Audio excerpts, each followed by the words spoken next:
When Pixar got started, we wrote our own animation tools. We wrote our own rigging tools, and we wrote our own renderer. But one of the things that we've learned is that the more we adopt industry standards, the easier it is to drop other solutions into our pipeline. We really realized that we can't just develop our software in a bubble because it's really important to us to integrate clearly with, Autodesk Maya, for instance, which is on everybody's desktops here. So we've started working a lot with OpenSubdiv, with Autodesk, to be able to have integration all up and down the tool chain. We really feel that Catmull-Clark subdivision is the most robust higher-order surface description that you can use in animation. And so we decided to try to create a standard in the industry for geometry, hence OpenSubdiv. OpenSubdiv is an open source library for manipulating and drawing subdivision surfaces. And we feel like it's something that we do pretty well, and other people are just starting to get into representing more of these high complexity surfaces, these curved surfaces. And we'd like to just take the good stuff that we have and give it away. We'd like to just say, here, guys, just use this. It's awesome. Let's just everybody do it right. Everybody agree on what the standard is. Everybody draw surfaces the same way, so that we don't have to deal with a fragmented world in surface representation. Our idea here is that by providing a complete, unambiguous reference specification, implementation of the spec to everyone, that everyone can agree, this is what the resulting limit surface should look like given these edits. That's kind of step one. We all want the same surface. Step two is, how would you implement all this stuff on various platforms? And we knew that no one would adopt this unless we demonstrated that this was very performant on a number of platforms, and so we realized that Maya would be the key to that. All the models you've ever seen in our movies are built in Maya. So we went to the Autodesk engineers and we said, help us drive this to become a standard in the industry. We've been working with the Maya team since about 2005 on getting a very robust Catmull-Clark implementation. We think that the resulting workflow for the artist is pretty compelling. You start out with the idea of a regular grid, and that produces a beautiful mesh, and that's very easy to texture. But as soon as you encounter a real problem, where the topology needs to be a non-grid and you're cutting in weird faces here and there and triangles and pentagons and so forth. Now, you need the ability to do that and control the model and its resulting limit surface. And you need the ability to continue to texture that, put textures on it and not worry about details about UV maps and how the texture maps through the UV map to the surface and how it's going to be evaluated and filtered and so forth. So PTEX and OpenSubdiv both give you the ability to work on an arbitrary topology model with very explicit control of how the model is shaped, how it's curved, how the textures are applied, how they're handled, the resolution of the textures. It lets the artist work the way he wants to work. Instead of having to establish a global UV space, each face on the polygon has its own texture space and can filter across those. So it's really nice for us to be able to go into a character and not have to create UVs, just be able to say, I want to put a texture there on those faces, and it'll just create a PTEX there and you can draw on it. Similarly for sets, you don't have to apply UVs, you can just create a texture there and immediately paint onto that. So that's something that we feel, there's a lot of workflow gains that we feel come from that. The way that we're collaborating with Autodesk is very interesting. We've got an on-site engineer here at Pixar. We've got a number of people on our team working with him, and then a number of engineers working in Toronto and Montreal. And we really feel that hierarchical editing is key to where Maya wants to go as a modeling tool. Hierarchical edits grew out of the research community. This is something where you want to add surface detail at a higher resolution than your original mesh. You've got a mesh with 100 quads, and you want to go add just a tiny little dent, or you want to pull a horn out, or you want to do something like that. And so hierarchical edits are a way to do that. It's a way to not have to take your whole mesh and up-res it, but just go in and add an extra layer of detail in a particular area. On Brave, we had a very interesting problem. At one point, it was going to be in the winter, and we had horses running through snow. And how do we do that? Well, hierarchy is the solution to that. We model the snowfield at a very coarse resolution, and then wherever the hoof print intersects with the snow, we layer in massive additional topology using hierarchical editing to give us the ability to move all those CVs around and give really convincing hoof prints. How would you do this without a hierarchical editing capability? The artist is no longer worried about how dense do my polys need to be.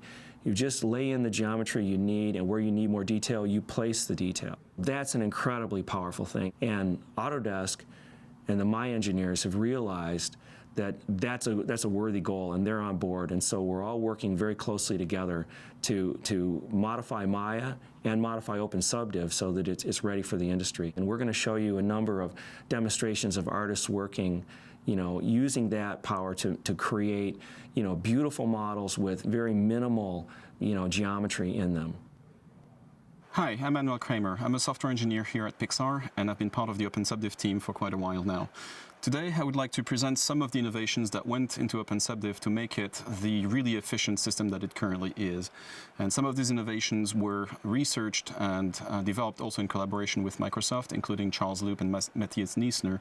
And it's through their joint research with Tony DeRose that we were able to bring to you this new technology that allows us to make subdivision surfaces really, really fast on GPU.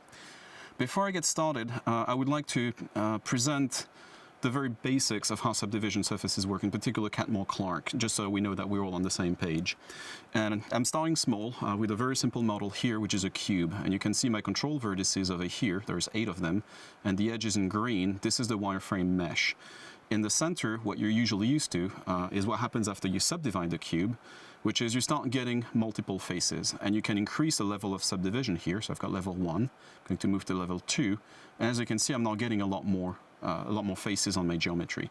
And the usual pattern is we keep on increasing the complexity until we're satisfied that our approximation of many, many faces over here matches what we call the limit surface, which is a really smooth sphere that the cube actually really represents. So this is the broad basics of how subdivision works. But as you may have noticed, even though here I'm actually already automating this process and pushing some of this work on the GPU, this has one major drawback, which is I'm creating a lot of faces very quickly. In fact, by level 4 over here, I already have a very, very large number of faces. Looking at my monitor, I'm seeing 3,000 vertices and 3,000 faces, rather, which is much more than you really want to deal with in any interactive application. This is eating a lot of your bandwidth to your GPU, it's eating a lot of your computations.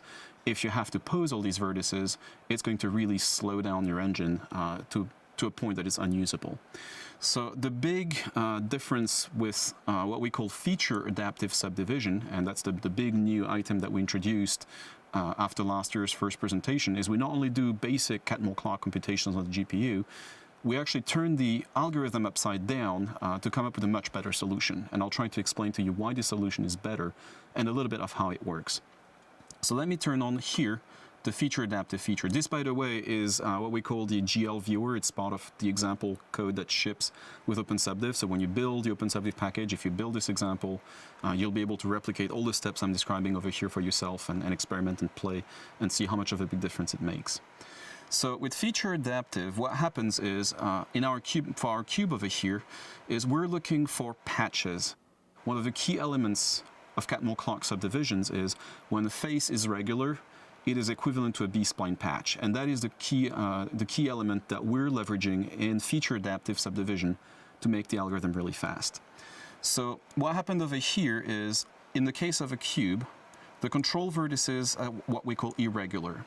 So we try to isolate these irregular features with special types of patches. Here the colors on the screen, I'm going to turn off the wireframe for a second so it's a bit more obvious.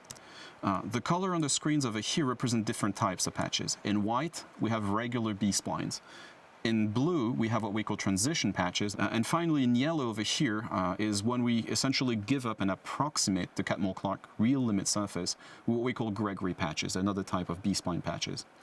And the idea is, with the feature isolation, is as we go down the level over here, you can see that the entire sphere is very badly approximated, and it's all a Gregory patch. And as I go down, I start isolating around the irregular areas more and more by introducing more and more patches here. And you can see here by level 5, even though I have introduced a few patches here, my irregular area has become really, really, really small. I have to really zoom on the sphere to see that, oh, we're approximating the Catmull-Clark limit surface just around that small area. And that's the sort of key realization where feature adaptive really works for us. Because now, every vertex that gets computed on the sphere over here is not only pushed exactly to the mathematical limit of the Catmull-Clark subdivision, we're not approximating anymore. So if I turn back off here to non-feature adaptive, you can see that we're still having faceted looks here. With feature adaptive, this does not happen anymore. And the bigger other aspect of this, and I've got the wireframe back on over here, is not only do these patches now execute at the limit surface, but they also are evaluated entirely on the GPU. And this is where we start leveraging the DirectX 11 new features of GPUs, which is tessellation. And that allows me to essentially turn the amount of complexity on the model, and you can see here my wireframe has gone to really ridiculously high levels of tessellation. And I will show you in a second where this is becoming really an enabler, because we can now do very interesting things such as true displacement mapping. So I've switched from my simple example with a cube to an asset that has a bit more substance. In fact, I should probably credit the author, who's Jesse Sandifer, and Autodesk, obviously, who's very generously given access to that piece of data. And we've completely taken over the Mudbox files and converted all the data into PTEX for color, texture, obviously, for displacement, as well as ambient occlusion and the specular pass. So all the original data in Sculpt is from Jesse Sandifer. We just had to convert all the data to a format that our system and our demo code over here handles better. And once again, this is another demo that ships within the Git code repository. It's called the PTEX viewer. We do not actually, unfortunately, give away the multiple gigabytes worth of texture data that makes this particular character. But if you have PTEX files and if you have your own Mudbox dataset, it's not too hard to actually come up with something that you can actually run through our demo and get results on the screen. So let me introduce you to the character that is affectionately called a turtle barbarian, for lack of a better name. And I'm going to show you this guy over here. He's got a control cage mesh that has about 17,000 faces, unsubdivided. I don't believe over here that I can actually display in this viewer the actual control cage mesh, so I'll have to take on my word for that.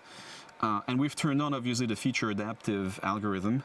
And I'm going to display over here, you can see all the patches that try to isolate all the irregular features with Gregory patches over here, for instance, on these points.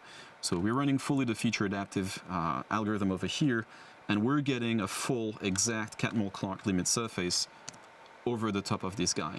Now, where these things start getting interesting is I'm going to start layering over the complexity and show you what the model truly looks like as it was originally sculpted in Mudbox. So first we bring the color, and as you can see, well, it's a pretty good step forward. We got this guy's beautiful skin, a little mottled. I'll show you the back.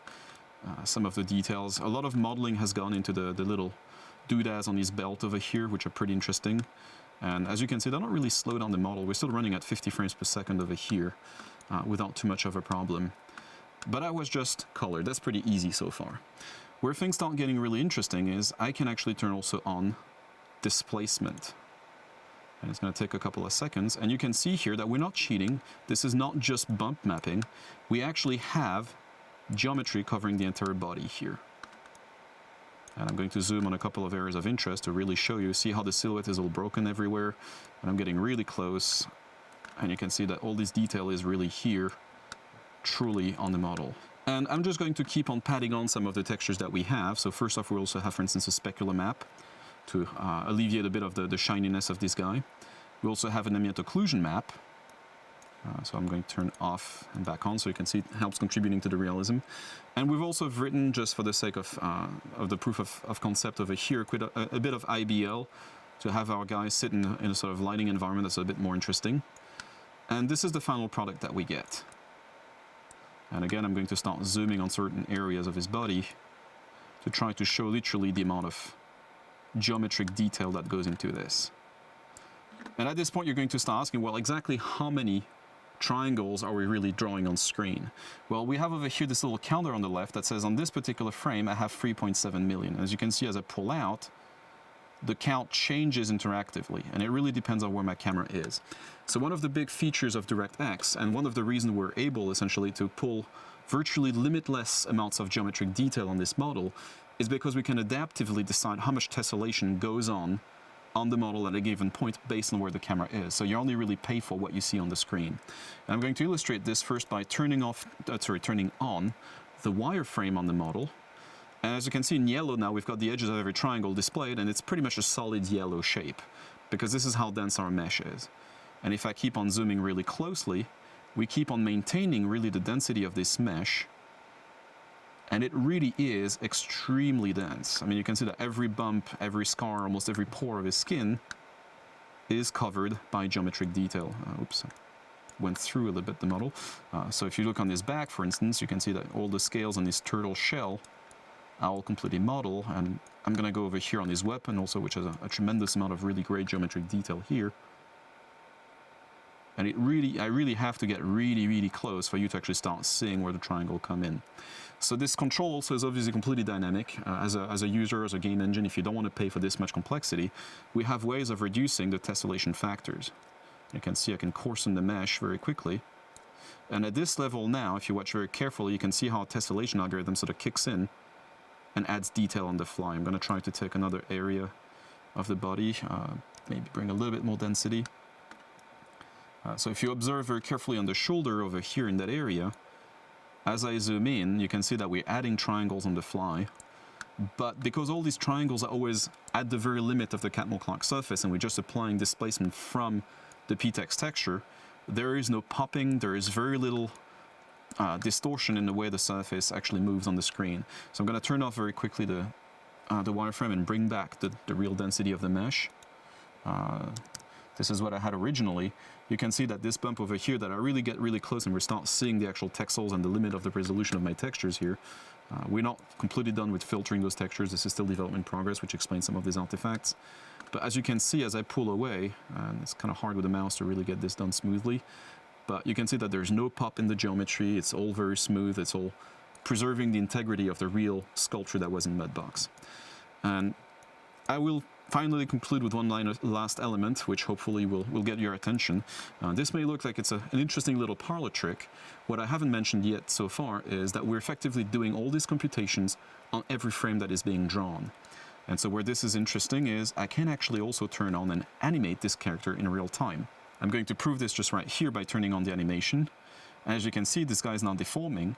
The only points that we're actually really animating are the control points of the control cage, which is about 17,000 vertices.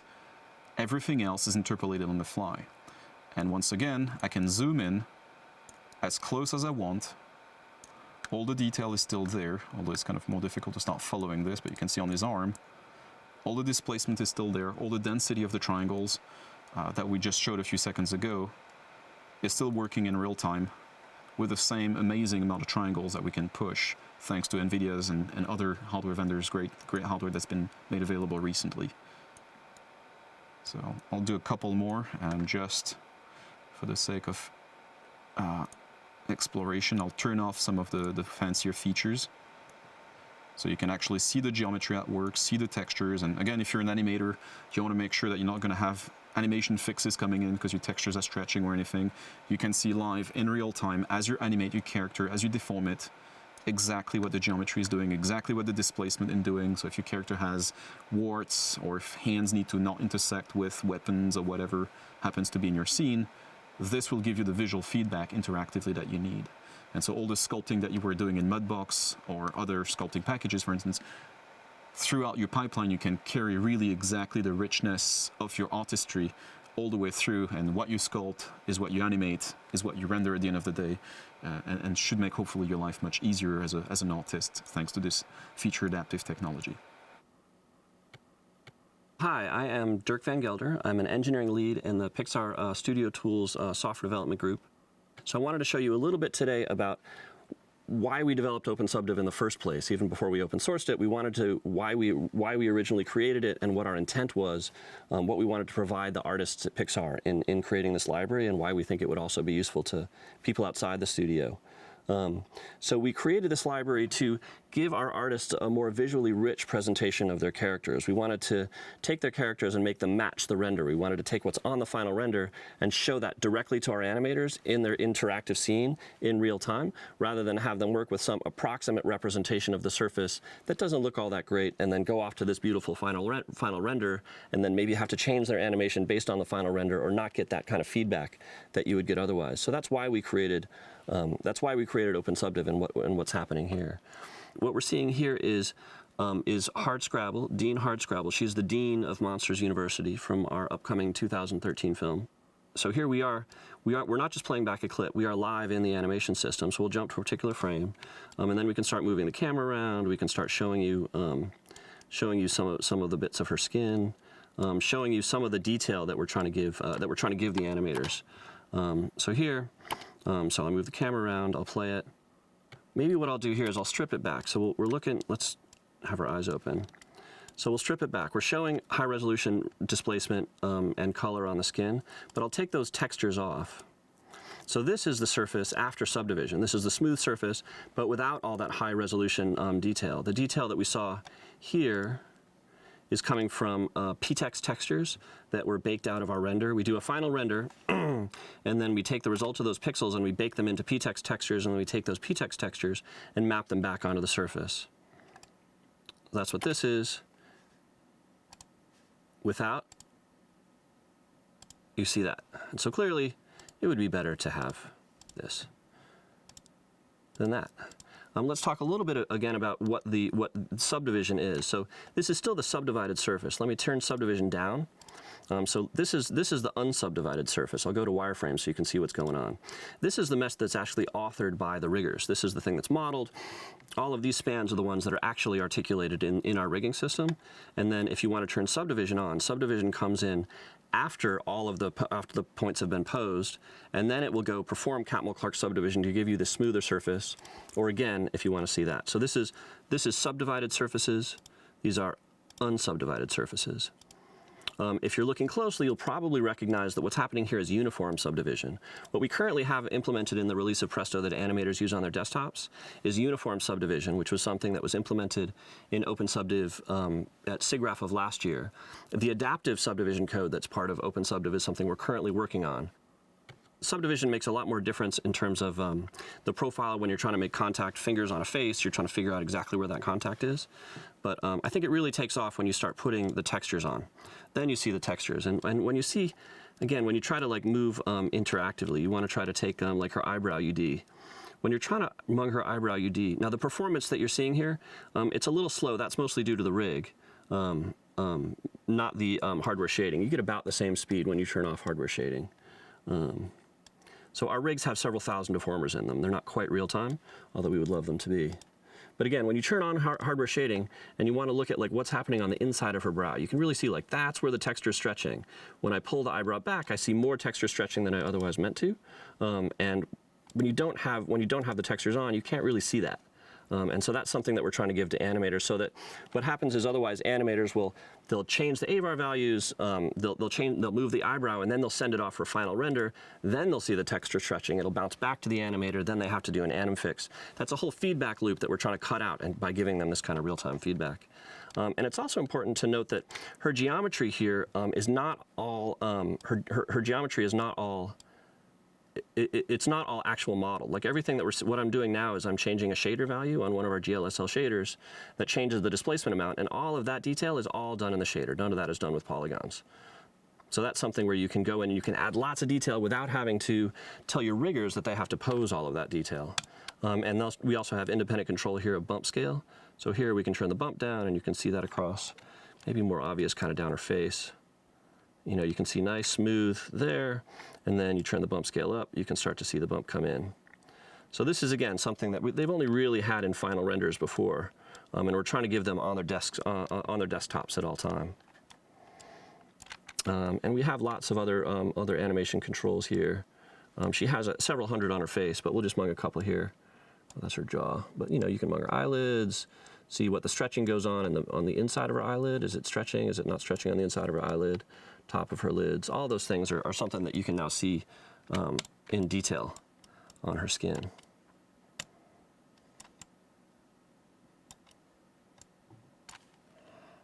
And then I'll play. She's an awesome character. You got to see her in the movie. She's good. Again, we're trying to create a presentation to the animator that pulls them into the scene, that helps them see what their character is actually doing. When you don't see her spikes and you don't see her skin, it's not the same. She's not the same thing. She's just like this kind of flat, inanimate surface, and it doesn't have the kind of life to it that you see in the final renders, and it takes something away from the performance. You know, as you can tell, all these things that are happening on her face, you can see the crow's feet, you can see her eyelashes, all of those things kind of give you more and help bring you into the scene and help give you kind of a visceral understanding of what that character's skin is doing. And that's what we're trying to give the animators. We're trying to give them more of that sense than they would get, than they've gotten in the past. And so this is something it's pretty new to us. We haven't really focused on GPUs a lot until the last year, but it's something that when we look at in the outside world and we see what's going on in video games, we see what's going on, at Autodesk and all of the tools that they build. We're trying to bring some of that in here, and it's had a big impact, I think, on the animators here and allowing them to see what the final character is going to be and really work with the final character. My name is Dale Ruffalo. I'm a modeling set lead here at Pixar, and I'm here to sort of extol the benefits of using creasing and subdivision surfaces.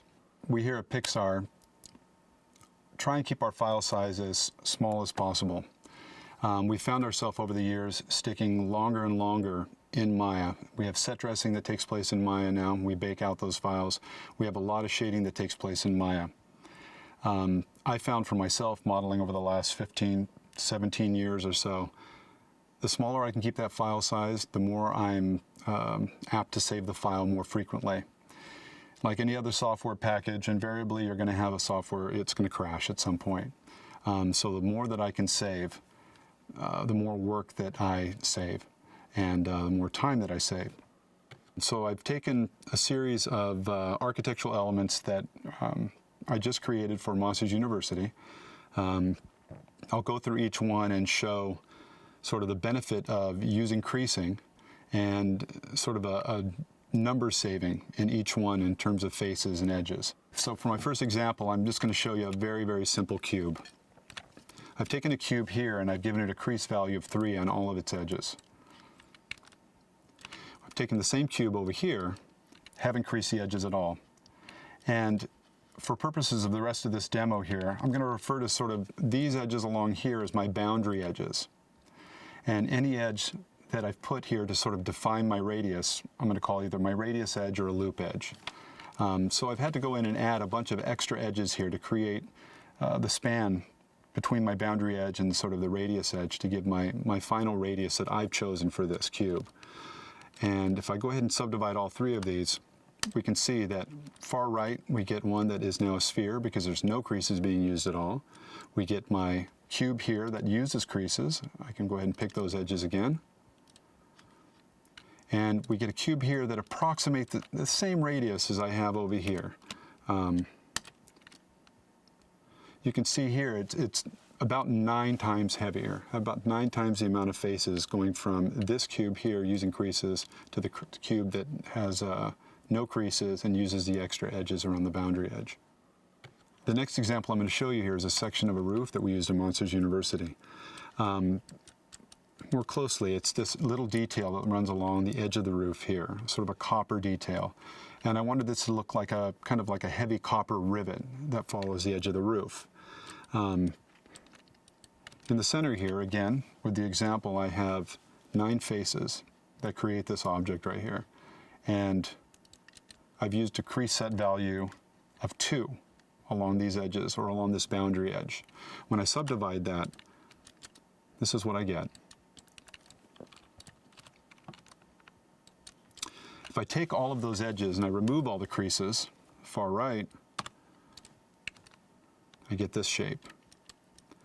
To sort of approximate this same, again, radius here, I've had to add in approximately about 9 times the amount of faces. If I subdivide this over here, that's what we come up with. It's about as close as I could get to it quickly. Again, you can see the benefit of using the creases, limiting the face count, making the model a lot lighter, a lot quicker to move around, toggle around in Maya, and a lot faster to save the file. The next example here, I have a piece of text. I, as a modeler, find it very difficult to model text, or it just becomes really kind of an arduous task. I had to model a lot of text on Monsters University.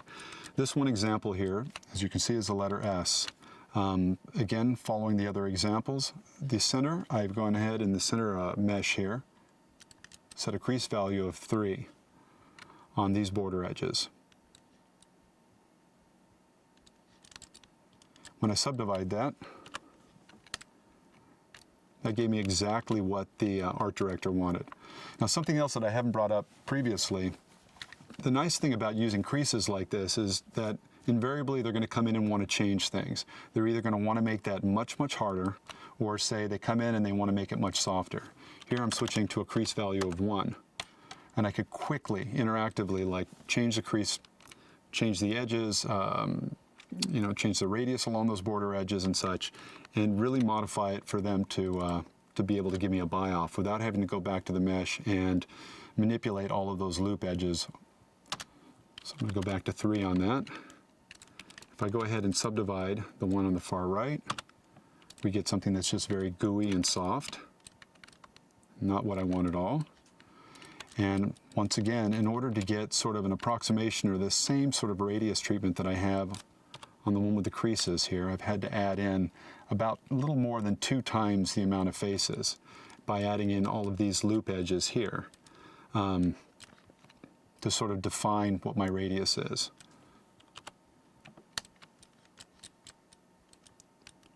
And you can see once I subdivided this version with this amount of faces and over double the amount of faces and more edges, it became a little more kludgy to kind of manipulate in Maya. The next example that I'm going to present here looks a little strange. It was just an iron rivet that was created for a very, very large set of doors for Massey's University. These doors were very special because they're the entrance into the scare school. The thing to stress here and to really think about, it's hard to see it here, but this tiny little element here was replicated several hundred times for each door. So any savings that I could get was really, really big. So again, for the same format, the center here, I've taken this, it's comprised of 2 different crease sets with a value of 2 and a value of 3.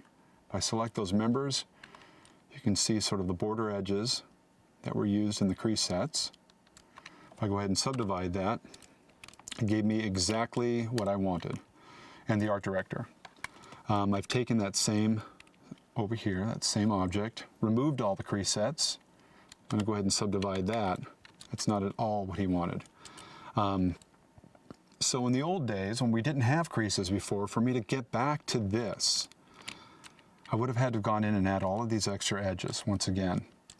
For this actual element, you can see where it really added up. For this one piece, it's over 6 times the amount of faces that I had to add, or the amount of 6 times the amount of faces that were the result of adding in all of these extra edges to actually get the radiuses that I wanted to get here.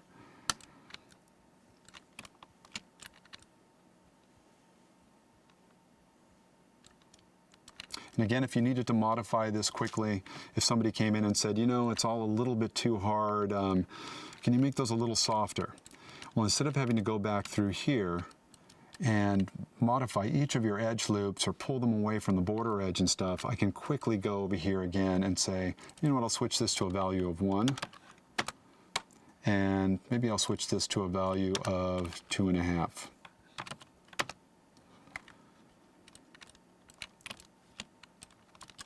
And it's nice because I could make these changes, say, after I had built the entire door and the entire structure, and these are replicated all over this big door.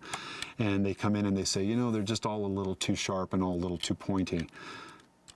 This crease set's going to affect every single one of these if I replicate it 100 times. So it just makes sort of future changes, if they need to happen, much, much quicker. The very last thing I had to show you today is an architectural detail that was at the very top of the cupola of the scare school of Massey's University. You can see the different face count here between the detail on the left and the detail on the right. So if I take this now and I'm going to interactively subdivide it within Maya, I already hit my 3 key, and I'm now going to use my page up or page down. I'm going to page up once. That's going to give me an approximation of what the renderer would do at a subdivision level of 1. Page up twice, and page up 3 times. Anywhere above 3 to 4, it gets very, very sort of sluggish. But I can quickly look at it and get a really good idea of what this is going to do once it hits the renderer.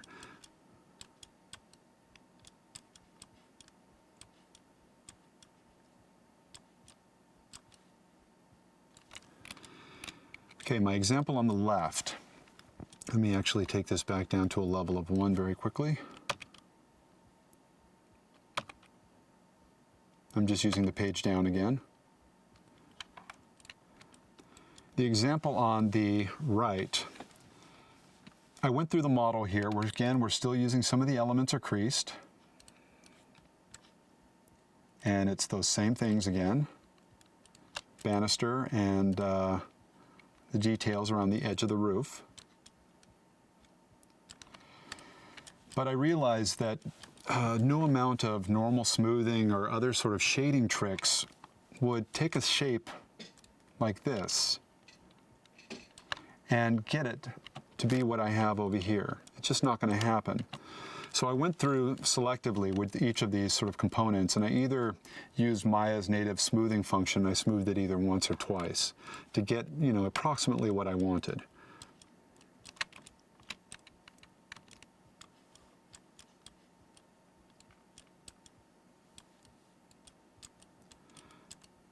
And it's easy to see what the impact of that was. I went from a little over 3,500 faces upwards of 18,000 faces just to kind of get me in the same ballpark. Whereas I could stick with this version on the left here and use a renderer that subdivides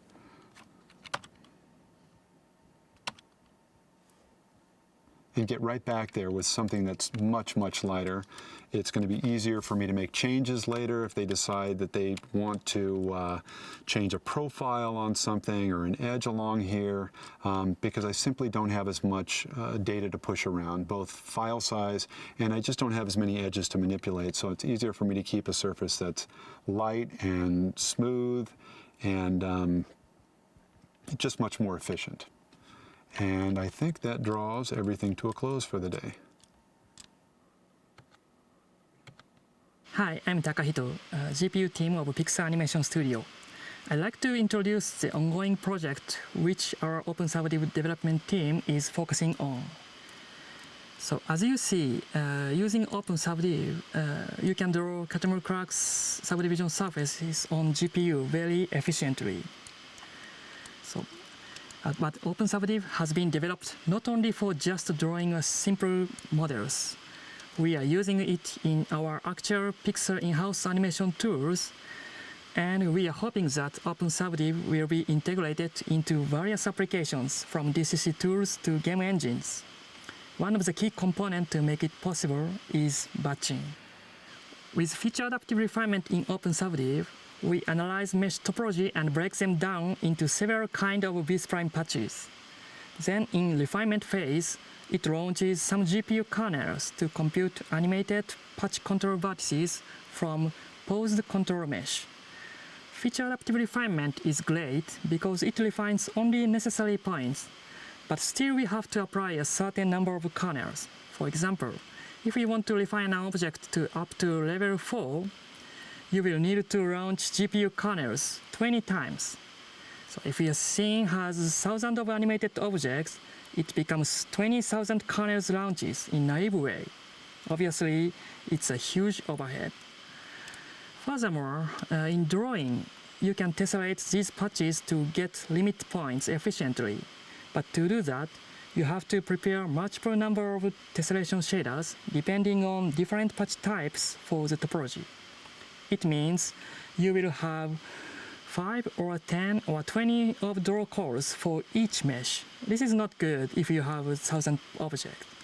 So we'd like to combine multiple objects into single batch to reduce compute kernel launches and draw calls. Also, if you have different shaders, objects should be batched by shader to reduce redundant shader binding. It dramatically increases your performance. So this feature is OpenSubdiv batching, which we are currently developing. So in this viewer, you can see the result of batching. In batch drawing, same type of patches across objects can be drawn together. And also, screen space LOD can be used well in combination. So I just want to mention we are not cheating and we are not using the instancing or such kind of acceleration. So every object in this viewer is moving independently. So you can see how OpenSubdiv batching works with practical scene complexity. And we are also designing and implementing higher level API on top of batching. It makes it easier to integrate OpenSubdiv into your existing application. Thank you. Working with Autodesk they've been our biggest, our biggest collaborator on this, and our biggest kind of advisor on how to guide that architecture. And I think the rest of the industry is sort of waiting for us to figure it out. Those guys are all realizing that this geometry is coming our way. It's going to be edited in Maya. It's going to have these annotations. We have to be able to deal with it. The goal for all of us is that at some point in maybe 2 years from now, 5 years from now, in any content package, in any rendering package, if you want to draw a subdivision surface through the GPU, it's just a call to the GPU driver, just as you would to draw a line or a triangle or anything else. You can make a call to the driver and get a subdivision surface with all the edits. That's our goal. When we get there, we'll really have achieved an industry standard.